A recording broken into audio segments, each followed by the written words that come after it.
If you try to open a PDF directly in PowerPoint, you'll see an error saying PowerPoint cannot open this type of file. And if you try to copy and paste content from a PDF into PowerPoint, the formatting and structure gets completely messed up. Online tools are available, but uploading a confidential or important PDF file is not always safe.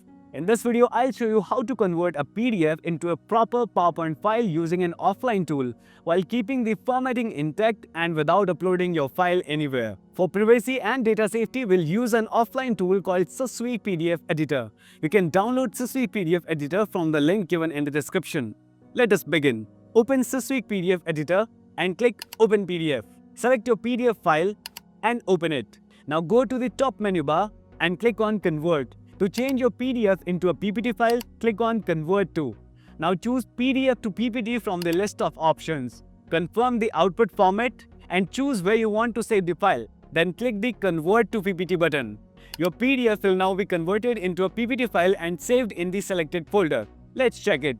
Here is the original PDF and here's the PPT file we just created. Now let's open this PPT file in PowerPoint. As you can see, it opens perfectly. The formatting looks the same.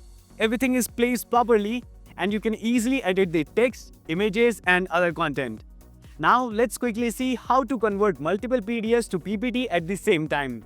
Click Convert, Batch Process, Batch Convert, drop your PDF files here. Choose PPT as the output format and click Convert to PPT. The tool will instantly convert all the PDFs and save the PPT files in the output folder.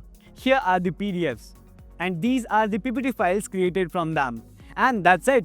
This is how you can quickly convert any PDF to a PPT file and even convert multiple PDFs at once. If this video helped you, please like the video and subscribe for more easy tutorials. And if you have any questions or face any issues, just tell me in the comments. Thanks for watching and I'll see you in the next one.